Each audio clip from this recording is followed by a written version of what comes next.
the dawn of the Cold War. Off the west coast of Canada, U.S. Air Force bomber 075 is on a top-secret mission. Deep inside the bomb bay, weaponeer Ted Schreier is arming a Mark IV nuclear weapon when the mission goes terribly wrong.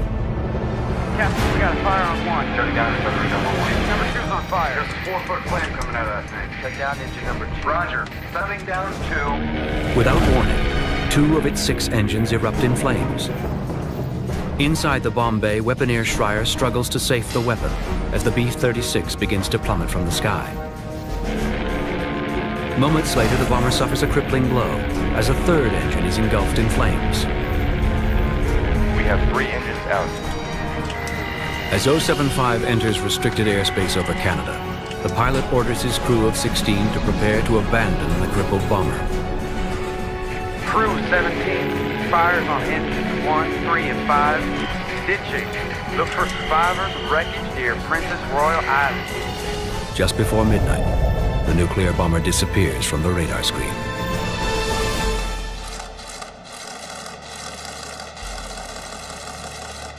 Minutes later, the Pentagon receives the code word that a nuclear bomb has been lost.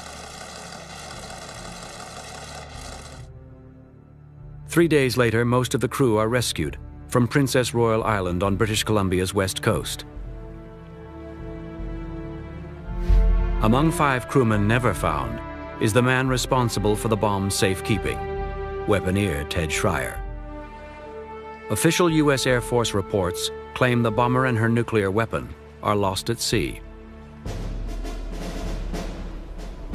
Now, more than half a century later, a leviathan of the Cold War emerges from the ice. The size of the debris field is just incredible. This is the center of where the plane was destroyed. High up in the mountains of northern British Columbia, a Canadian expedition team travels to the remote crash site of one of the U.S. military's most closely guarded secrets. What do you got? Listen, airplane 92075. The flight of 075 is the world's first broken arrow incident. We are seeing the first page of atomic weapons history being written at this moment.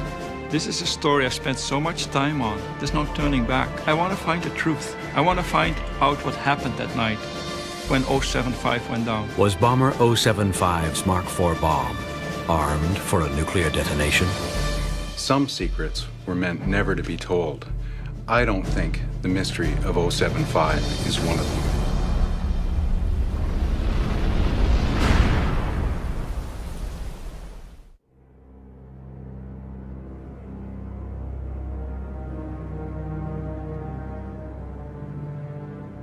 For centuries, the native people of northern British Columbia have referred to the Kispiox Mountains as the hidden place. Here, concealed among rock and ice, is one of the most evocative stories of the Cold War. The final resting place of nuclear bomber 075, America's first broken arrow. It's a hostile world where high winds and unpredictable weather can roll in without warning. The story of bomber 075 and its lost bomb exists on the border of myth and reality. More than 50 years later, the U.S. Air Force refuses to comment about the incident.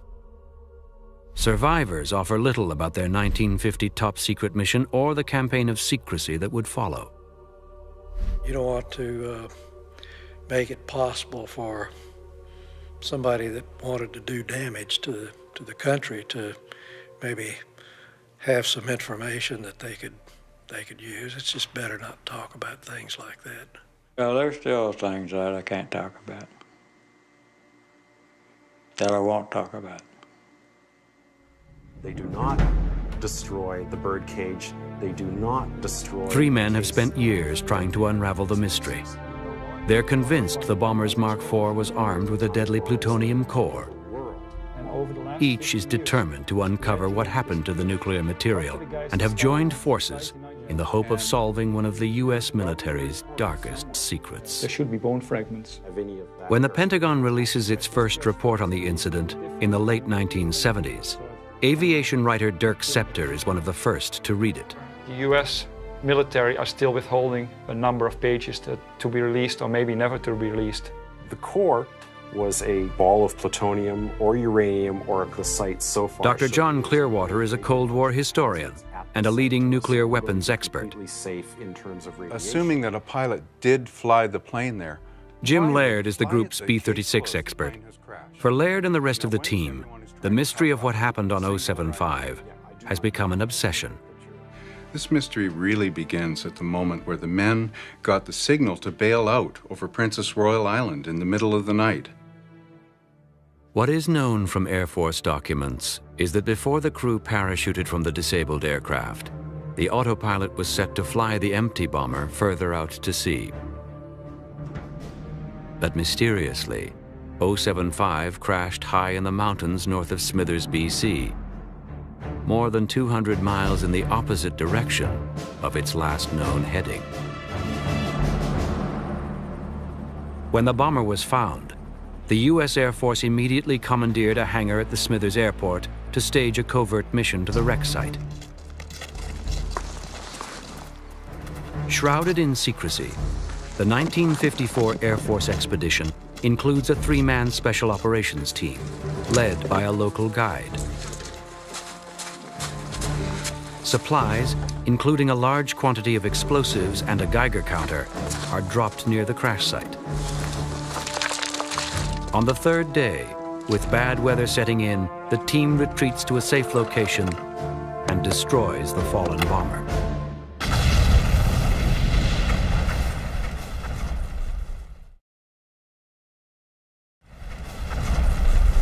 This was the first time, and as far as I know, the only time, the US Air Force went in to a crash site of one of their aircraft and destroyed it. Why? What were they trying to hide? The mystery of 075 has lasted longer than the Cold War itself, and the team has little to go on. What they do know is that a Mark IV bomb was on board the aircraft. Photographs taken of the wreckage by the Canadian military in the late 1990s also revealed detonators needed for exploding a nuclear device. But the most significant evidence is the birdcage, a lead-lined container specifically used to carry the bomb's deadly plutonium core. For the team, they are facts that suggest the bomb was armed for a nuclear detonation. What happened during the world's first broken arrow incident? Was the Mark IV armed for a nuclear detonation before it crashed? Or did someone try to fly the aircraft and its atomic bomb to safety? Uncovering the truth won't be easy. And although the team may not agree about what happened to 075 and its lost nuke, they agree there is only one way to find out.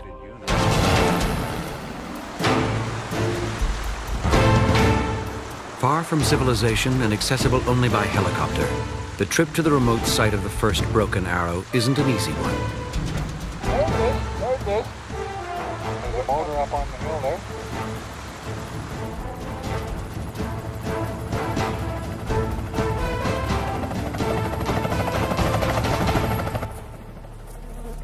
Strewn among ice and jagged rocks, the remains of 075 is a garden of twisted steel.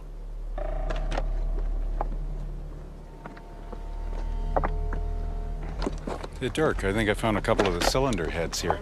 They look like they've gone through intense heat. From their research, they believe 075 landed nearly intact before being blown up by the Air Force Special Operations Team in 1954. The size of the debris field is just incredible. You look up on the hill there, and there's a propeller up on the hill, and it's so far away from us. More than 100 meters from the bomber's impact site, they find their first clue. These big parts, heavy parts, are way down the crash site. To blow an engine this size apart, they must have used mega explosives in '54.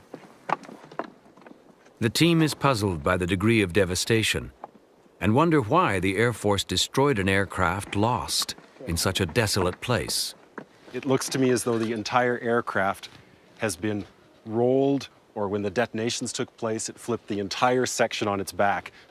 might be just this section, this aft section of the fuselage that flipped over. It's upside down. The whole plane looks to be upside down. Although the destruction of the bomber would have required large quantities of TNT, there is no end to the amount of unused explosives scattered around the wreckage. Were the explosions in 1954 so massive as to throw a massive aircraft onto its back? I don't know what happened here. I think we're in a bit of luck, Jim. Right under here, there's the original painting, number 6, on the forward part of the nacelle here. This would have been the extreme outboard engine on the right-hand side of the aircraft. Which was running. Yes, it was, and it's now almost in the bomb bay. So how did it get here? This is the co-pilot's position here in the cockpit.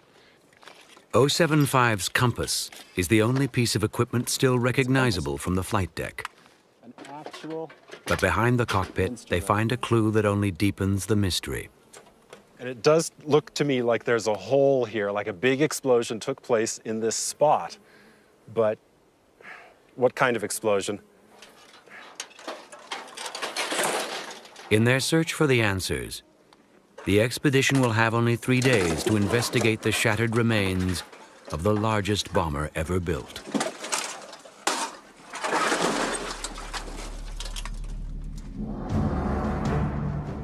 Resurrected at the end of World War II, rising Cold War tensions gave new life to the concept of an intercontinental bomber. What emerged from the drafting tables of the Consolidated Aircraft Company was a plane from the pages of a Jules Verne novel. Designated the B-36, the Titanic bomber may not have been designed to start a war, but it could unleash the destructive power to finish one. With a wingspan nearly as long as a football field, its body seemed to stretch on forever. Its enormous tail rose nearly 5 stories, and with the capacity to hold 4 rail cars of fuel, the bomber could remain airborne for more than 50 hours. With a crew of 16, the aircraft's forward and rear crew compartments were separated by a bomb bay more than 80 feet in length. In full attack configuration, the B-36 could carry 2 atomic bombs with the destructive energy of 2,000 boxcars of TNT. Getting the 200-ton bomber into the air required 6 piston-powered engines with propellers measuring 19 feet in diameter. Christened the Peacemaker, the intercontinental bomber soon became the new icon of American might. 2 years after it entered service, the only thing it needed to fulfill its mission was an even more lethal atomic bomb.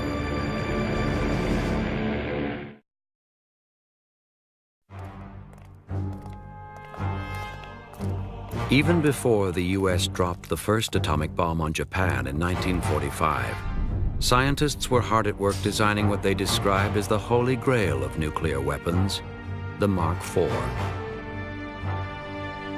Like its predecessor, the Mark IV would be a fission-type weapon, like the bomb dropped on the city of Nagasaki.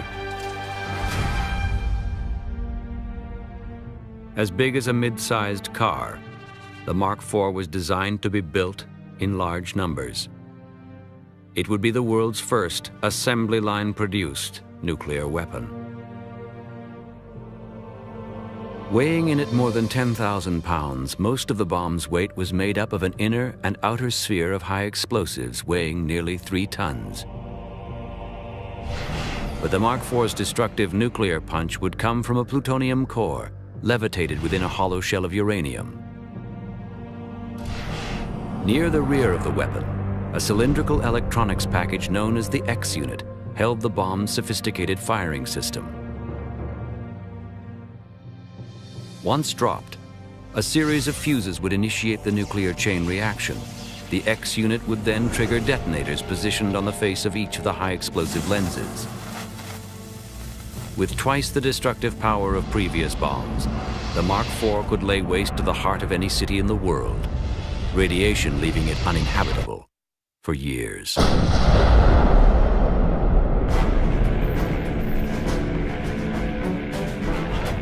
After the US had shaken the world with its detonation of the first atomic weapons, the balance of nuclear power found its equilibrium. In the summer of 1949, with plans Soviet spies had stolen from the Americans, Russia detonated its first nuclear bomb.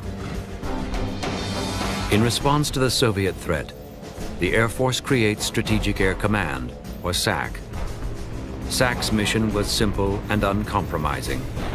Maintain a sufficient number of B-36s capable of leaving the Soviet Union a smoking, radiating ruin. To prepare for a potential nuclear showdown with the Soviets, SAC crews trained around the clock in full combat posture. 5 years after it began its battle with the Atomic Energy Commission, the Air Force finally received its first live nuclear weapon for training. It was a Mark IV, and it was headed for Alaska to be loaded on bomber 075. As Jim Laird hikes up to the wreck on the team's second day on the mountain, he finds a new trail of clues. Looks like a hatch cover, John. It's so hard for me to imagine somebody trying to jump through a hole this small in the mid-dead of night, middle of winter.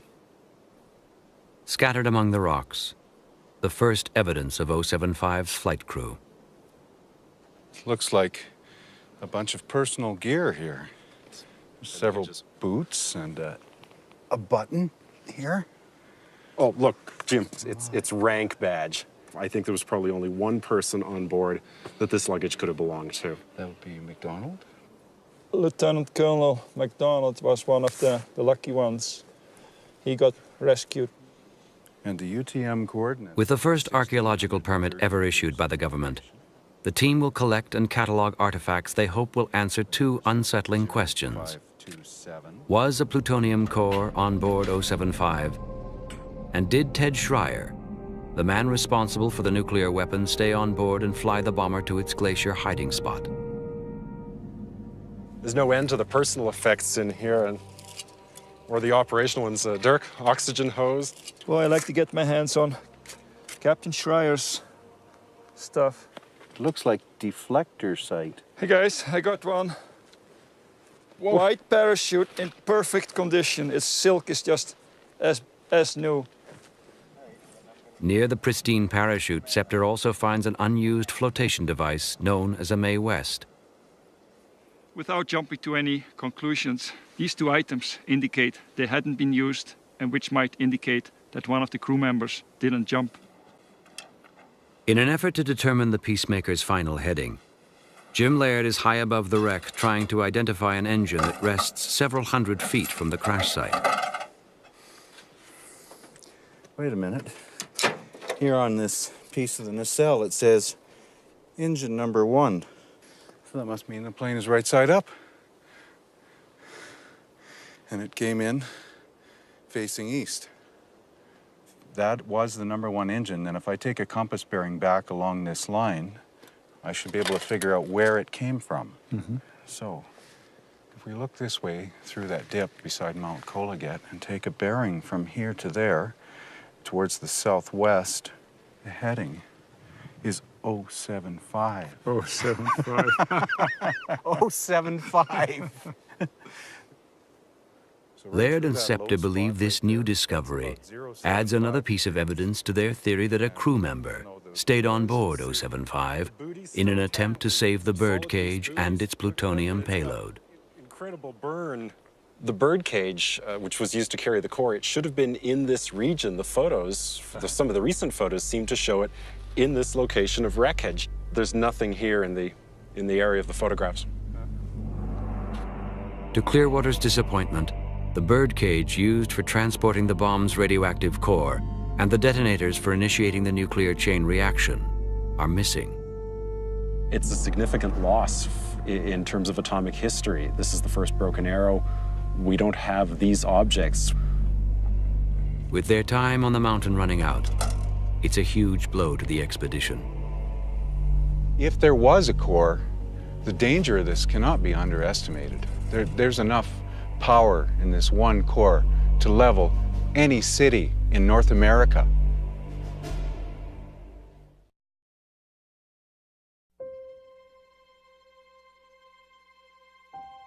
After World War II, Ted Schreier left the Army Air Force for a job in civilian aviation. By 1946, the airline industry was beginning to boom, and the bright young pilot from Wisconsin landed a job with the newly formed American Airlines. Schreier settled into domestic life with his wife Jean and looked forward to a future flying passengers around the country.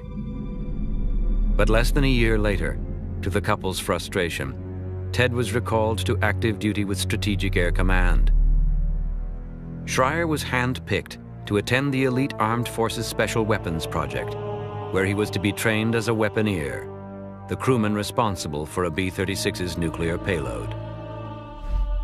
Fred Schreier was 6 when his uncle was put in charge of 075's atomic bomb. We were never told any details about the mission, what it entailed. We found out later he was the 3rd pilot and the weaponeer. To prevent an accidental nuclear explosion, Schreier would arm the Mark IV with its nuclear core once the bomber was safely airborne. After removing the detonator mounted on the trapdoor, he would then extract an outer and inner sphere of the high explosives. Last to be removed was the pit plug, a 7-inch long cylinder of aluminum and depleted uranium. Schreier would then carefully insert the radioactive core. Once the bomb's missing components were replaced, the Mark IV would be an armed nuclear weapon and ready for war. But the bomber designed to carry the Mark IV to the target had a deadly flaw: its new engines. A fact that Captain Harold Barry and Gunner Dick Thrasher would learn on their first B-36 flight. On my very first flight, we burned an engine off, and he had to have nerves of steel, and he brought that thing in as smooth a landing. It was the first landing ever made with just 3 engines on one side. Months later, Thrasher and Barry would be ordered to Alaska to fly a dangerous training exercise aboard another B-36, Bomber 075. The top-secret mission would test the war readiness of the B-36, her crew, and SAC's first Mark IV nuclear bomb. With strict orders not to fly over Canadian airspace, nuclear bomber 075 will shadow the British Columbia coastline as it makes its way from Alaska to the U.S. mainland. Once off the coast of Washington State, 075 will head east to Great Falls, Montana, before turning south to conduct a simulated bombing run on the city of San Francisco. At a cruising speed of less than 200 miles per hour, it will take more than 20 hours for the giant B-36 to fly the 5,000-mile route before it touches down in Fort Worth, Texas.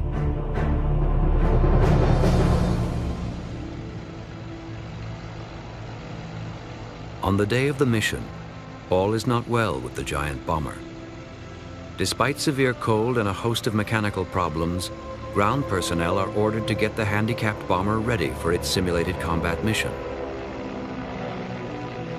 They succeed in repairing a number of leaky fuel hoses, but 075's navigational radar is inoperable, and the doors of bomb bay number 2 are so badly damaged by ice they have to be wired shut.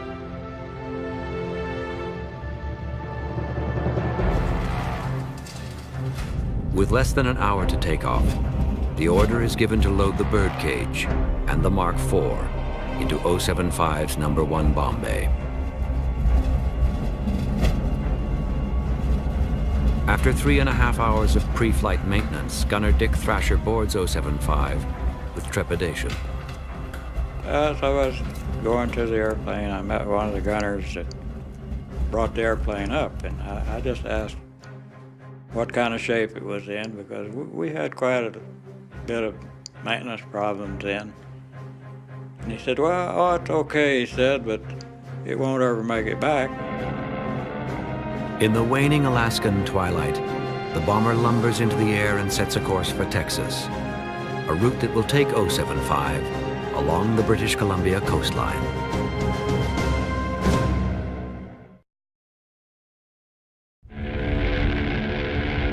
Seven hours into the mission, 075 is halfway down the British Columbia coastline.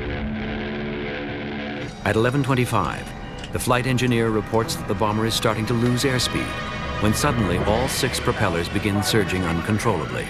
We're really starting to lose altitude here. In the rear crew compartment, gunner Dick Thrasher reports flames trailing engine number 1. Better shut her down. Shutting down 1. Superchargers neutral. No sooner is the fire out and the propeller feathered, when 075's situation turns from bad to worse as engine number 2 erupts in flames. 90 seconds after the second engine fire, the giant bomber is dealt a fatal blow. Engine number 5 erupts in flames. Hitting the extinguisher on engine 5. In less than 10 minutes, 075 has lost 3 of its 6 engines, and the aircraft is losing altitude at more than 500 feet per minute. Full power is applied to the remaining engines, but 075 is still heavily laden with 15 hours of fuel and its 5-ton nuclear bomb.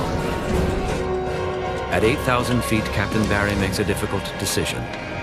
He orders co-pilot Ray Whitfield to do the unthinkable, to get rid of the bomb. Roger. Cycling the bomb doors. Whitfield tries to open the bomb bay doors, but they jam. 5,000. To save his crew from drowning in the frigid Pacific, Barry violates his orders and turns the giant bomber east toward the Canadian mainland. After sending a final desperate message to the Air Force for help, the radio operator screws down the transmitter key to give search teams a steady radio frequency to home in on. Praying they are now safely over Princess Royal Island, Barry sets the autopilot to fly 190 degrees, a heading that will take the disabled bomber south and back out to sea. Okay, let's get out of here. At 3,500 feet and approaching stall speed, Barry gives his final order, and the crew of 17 parachute into the night. Within minutes of the incident, SAC headquarters in Omaha launches the largest search and rescue mission in Air Force history. The Canadian Armed Forces initiates Operation Bricks to assist in finding the downed crewmen. Fearful the Soviets may discover what's happened, the Canadians are told nothing of the bomber's deadly nuclear payload. The reason why they're doing this is the height of the Cold War. There is a nuclear weapon lost. The Russians are probably looking for it. They're paranoid. So why would they tell the Canadians anything? Hindered by a winter storm, the first 2 days of the search prove futile. A Coast Guard flying boat equipped with high-powered loudspeakers flies over Princess Royal Island, broadcasting the American national anthem and the message, "Don't give up hope. We are still looking for you." When the crew is found 3 days later, Jean Schreier receives an initial report that her husband Ted is among 12 men rescued. Nearly a month after the incident, the search is scaled back. After parachuting from the crippled bomber, the Air Force concludes the 5 missing crewmen drowned after landing in the Pacific. There is no trace of Bomber 075. When the 12 survivors return home, they are swarmed by joyous family members and a horde of newspaper and radio reporters. Absent from the reunion is Ted Schreier, who had mistakenly been reported as rescued. Of the 5 missing crew members, 4 of them had streets named after them at the Fort Worth Air Force Base. Except the 5th, the weaponeer, the man who was in charge of the bomb, Captain Schreier. When portions of the investigation are released by the U.S. Air Force 2 decades later, they reveal clues about what they may have already known about the fate of the missing bomber. During the Board of Inquiry, they only single out one of the missing crewmen, asking, did the weaponeer and 3rd pilot, Captain Schreier, jump? No one seen him bail out. No one could testify that they seen him bail out. With its carburetors subjected to prolonged sub-zero air temperatures, the Air Force Board of Inquiry determines the engine fires were caused by severe carburetor icing. With half of its engines out, the crew is left with only one option. The next thing I remember was Barry, and he told us to get ready to bail out. But he says, first we got to go out over water and get rid of this weapon. Unable to fully open the bomb bay, co-pilot Ray Whitfield ordered the weapon to be dropped through the partially retracted doors. I wanted to get rid of it and blow it because at the time the Russians didn't have the bomb, and I could just see a sub fishing it up off the bottom. In 1950, the U.S. Air Force releases its only statement on the incident, claiming there was no plutonium core in the Mark IV when it was jettisoned and detonated over the Pacific, less than 30 miles from the Canadian mainland. If the plutonium core was in the bomb, Schreier may have averted a nuclear explosion by removing one of the detonators or one of the bomb's high explosive lenses.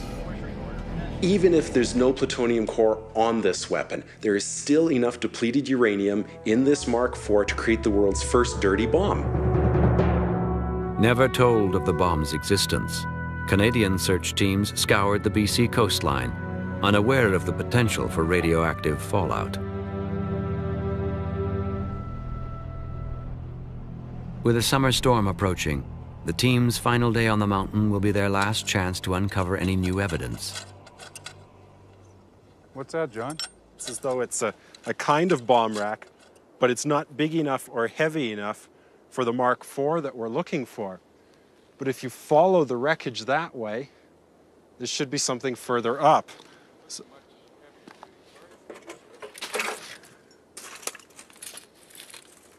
oh, there's a clasp here. This was a heavy one. It could have been used for an atomic bomb. This is the huge chain winch for loading in a Mark III or a Mark IV. I think we have found the top of bomb bay number 1. It looks like it's been melted along with this large incinerated area around us. And you can see there's just incredible destruction here from heat. It's just been melted into slag. There's nothing left here at all. Laird scans for radiation around the crater. We've got something here that's a bit lively. Not too hot, but definitely above background. Boy, that must have been a very intense heat. This is the center of where the plane was destroyed. Yeah, but it also looks like sections were ripped away by an explosion.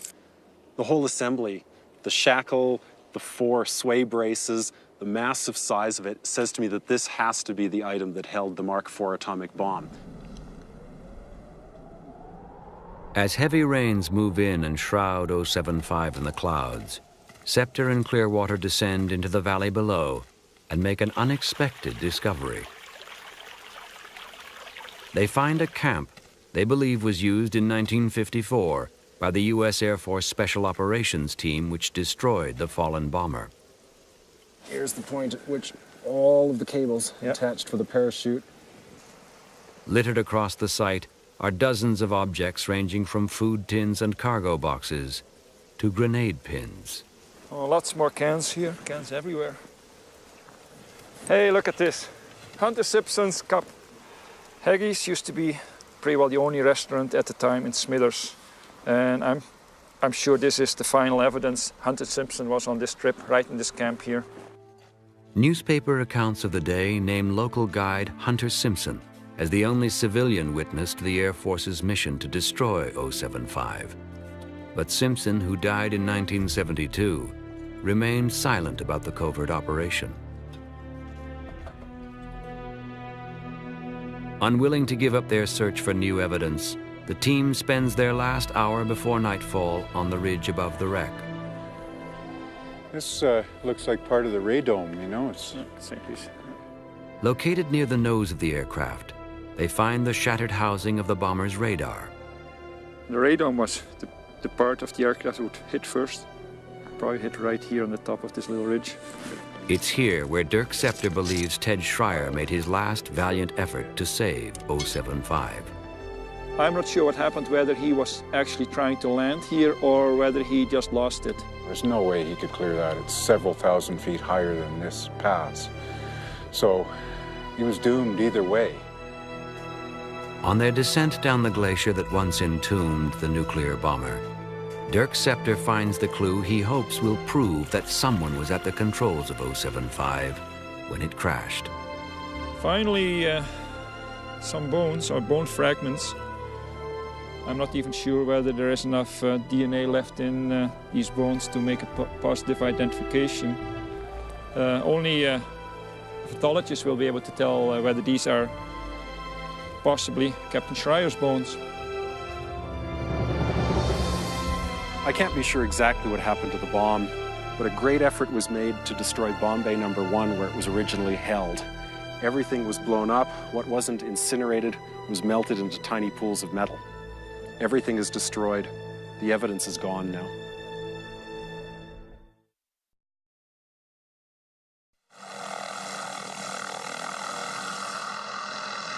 In the weeks following the expedition, John Clearwater finds the person who illegally removed the birdcage from the crash site in 1998. Within days of Clearwater's discovery, the U.S. Defense Threat Reduction Agency recovers the container for transporting the bomb's plutonium core from a treasure hunter in the eastern United States. Tasked with the role of safeguarding the U.S. from weapons of mass destruction, the agency releases no official report on the incident. If this is just an empty container, why the continued secrecy? We may never know if there was a core inside this birdcage because the Air Force and US government have refused comment and shut the door on this case. Forensic analysis of the bones recovered by Dirk Scepter turn out not to be human. But as the door begins to close on his theory that weaponeer Schreier may have died on the mountain, some intriguing new evidence arises. He uncovers military and civilian reports from Canadian and US sources that document a series of radio transmissions. Transmissions he believes were sent by someone who stayed on board 075 after the rest of the crew bailed out. This aircraft changed 180 degrees direction. It gained at least 3,000 feet in elevation. It flew over mountain ranges. Somebody was at the controls of this aircraft. Armed with new evidence, eyewitness reports, and U.S. Air Force documents, the team has reconstructed what they believe happened that winter's night in February of 1950. From the ground on Princess Royal Island, the crew looks up and sees the plane turn around 180 degrees and fly back north. The last person to see the plane was Reverend Kinley in New Ianche at about 2 o'clock in the morning. From here, the plane may have tried to fly south into an abandoned airstrip on the Skeena River, possibly couldn't put in because of bad weather, eventually crashing to the north. When you add up the length of this route with a minimum flying speed of 150 miles an hour, what do you get? 3 hours, exactly the same duration as the radio transmissions. If he stayed on board, what was he trying to save? What was worth risking his life? Certainly not the aircraft. There must have been something else. Is it possible that the one crew member responsible for the mission's nuclear weapon tried to save the crippled bomber? There's only one reason for Captain Schreier to remain on board. For whatever reason, they couldn't drop the weapon. So, to prevent a radiological disaster, he takes the plane and turns it around and heads back to Alaska. Schreier makes a final course change, setting his compass to 075 degrees, a heading that will take him directly into northern BC and the towering Kispiox Mountains. By this time, he's only 50 miles from the Alaska border. For some reason, he can no longer keep the plane in the air. The only thing that's left for him to do is to look for the best place to make an emergency landing. At 6 minutes to 3, Schreier sends one last voice transmission. This is Spectre 36, aircraft 2075.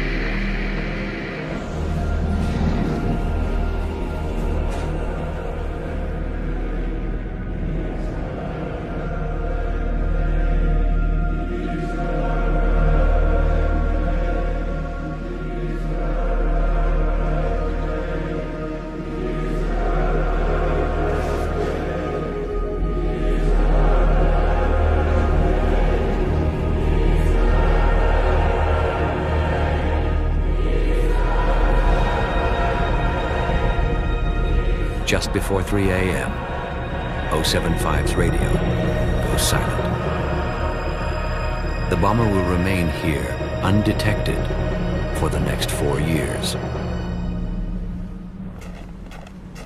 When the U.S. Special Operations Team dropped all these explosives and supplies in there in 1954, why did they include a Geiger counter if they want us to believe that the bomb had been dropped over the ocean? There may really have been a live atomic weapon sitting up in the mountains in British Columbia, unknown and untouched for 4 years. They knew when the aircraft crashed, the bomb was on board. When the team goes in, their mission is not to blow up the aircraft. Their mission is threefold. To recover the core, they took the remains of Captain Schreier and they blew up the bomb and were gone. But John Clearwater suggests there may be another, far more frightening possibility. Maybe the simplest explanation for all the secrecy is that the crew of 075 dropped their Mark IV and there was a nuclear explosion out over the Pacific Ocean. And no one would have ever known that it happened.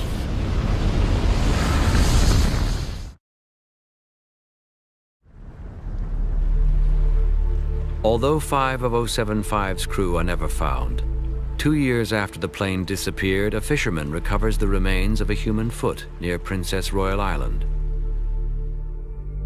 In 2002, the bones are exhumed from their military grave. The Schreiers, along with the families of the other missing men, are asked to provide blood samples. But after forensic analysis of the remains, the U.S. military reports they are unable to extract the DNA needed for identification. Within months of the mishap, many of 075's crew, including co-pilot Ray Whitfield, leave the Air Force. Among those who stay in the service are gunner Dick Thrasher and pilot Harold Barry. A year after their harrowing experience aboard Bomber 075, they are reunited on another training mission. Barry said, "Is Thrasher going with us?" Well, I answered. I said, "Yes, Thrasher is going. This is his crew. He flies when they fly." Barry said, "We're bound to have trouble." That's the last words I heard out of Barry. Hours later, Captain Barry is killed when a fighter plane crashes into the cockpit of his B-36. As the bomber disintegrates in midair, Dick Thrasher manages to jump clear before it smashes into the Oklahoma countryside. It seemed like there was something wrong with Barry and I flying together because we always had trouble. By the end of the 50s, the arms race claims the B-36. True to its namesake, the Peacemaker is retired without ever dropping a single bomb in combat. Just 3 years after it entered service, the Mark IV is removed from the U.S. inventory and replaced by a host of more powerful nuclear weapons. Although 075's Mark IV is classified by the Pentagon as its first broken arrow, it's by no means the last. 9 months later, another crippled bomber detonates a Mark IV in a non-nuclear explosion near the town of Rimouski, Quebec. 3 decades will pass before the U.S. admits to losing another 60 nuclear weapons in major accidents around the globe. Now a national heritage site, the looting of the wreckage of 075 continues, perpetuating rumors about the recovery of human remains and Ted Schreier's dog tags. For me, more than 50 years of secrecy, misdirection, and misinformation by the Pentagon can mean only one thing. Something happened that night. There's some dark secret that they don't want anyone to know about. For the families of 075's crew, they are left with only memories and more unanswered questions. I don't know why all the secrecy. What could be so important?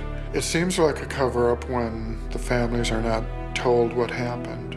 What harm would it do to open the books and supply us with answers to the questions of what really happened 50 years ago? Like the remains of Bomber 075 concealed under deep winter snows, The truth about what happened that night to her missing crew and the world's first lost nuclear weapon may remain hidden forever.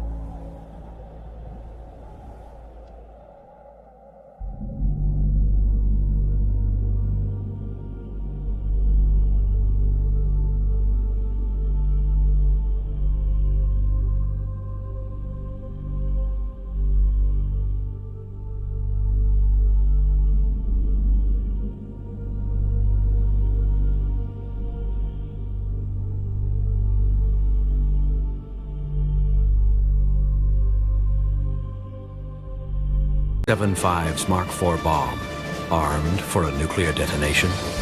Some secrets were meant never to be told. I don't think the mystery of O-75 is one of them.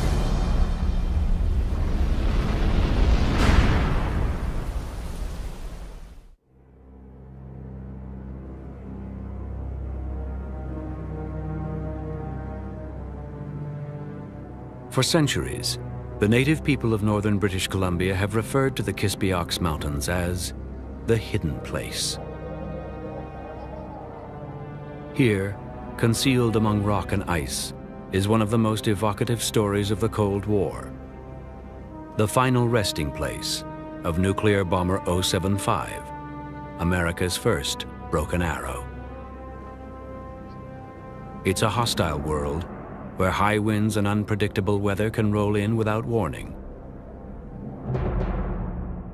The story of bomber O-75 and its lost bomb exists on the border of myth and reality. More than 50 years later, the U.S. Air Force refuses to comment about the incident. Survivors offer little about their 1950 top-secret mission or the campaign of secrecy that would follow. The history of what happened on O-75 has become an obsession. This mystery really begins at the moment where the men got the signal to bail out over Princess Royal Island in the middle of the night.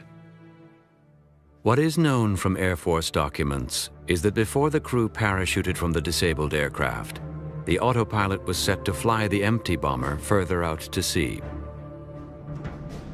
But mysteriously, O-75 crashed high in the mountains north of Smithers, BC, more than 200 miles in the opposite direction of its last known heading. When the bomber was found, the U.S. Air Force immediately commandeered a hangar at the Smithers Airport to stage a covert mission to the wreck site.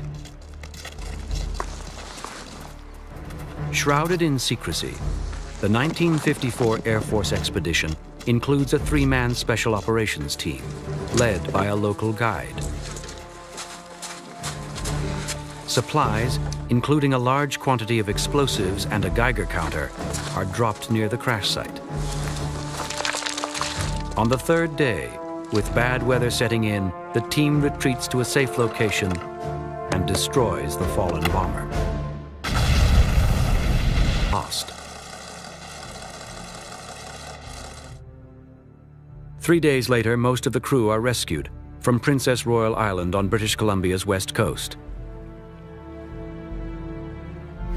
Among 5 crewmen never found is the man responsible for the bomb's safekeeping, weaponeer Ted Schreier. Official U.S. Air Force reports claim the bomber and her nuclear weapon are lost at sea. Now, more than half a century later, a leviathan of the Cold War emerges from the ice. The size of the debris field is just incredible. This is the center of where the plane was destroyed. High up in the mountains of northern British Columbia, a Canadian expedition team travels to the remote crash site of one of the U.S. military's most closely guarded secrets.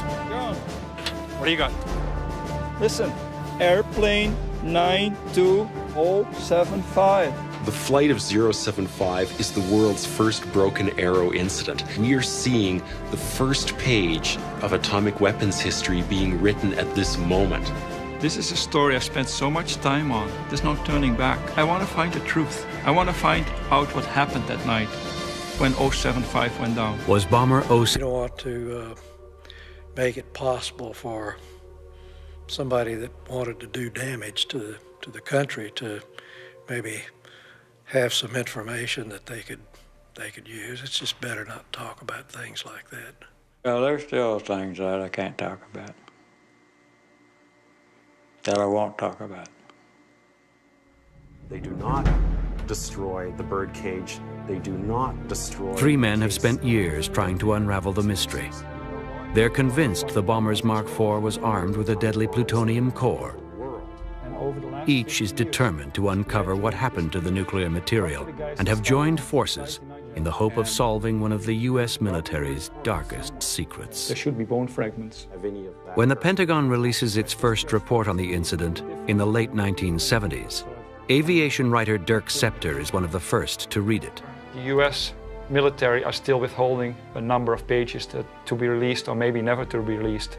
The core was a ball of plutonium or uranium, or the site so far... Dr. John Clearwater is a Cold War historian and a leading nuclear weapons expert. Safe in terms of radiation. Assuming that a pilot did fly the plane there.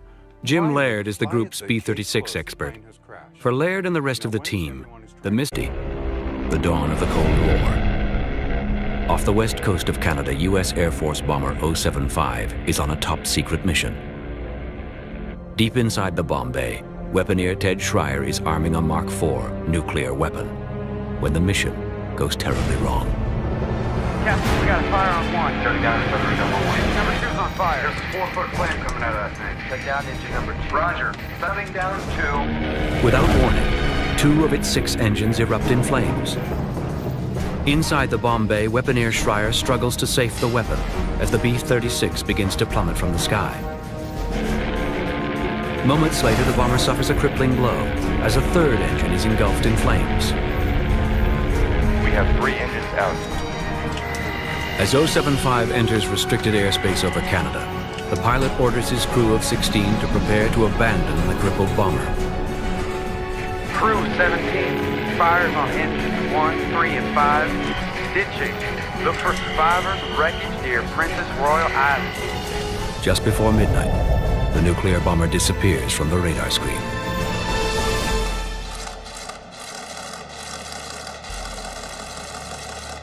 Minutes later, the Pentagon receives the code word that a nuclear bomb has been launched.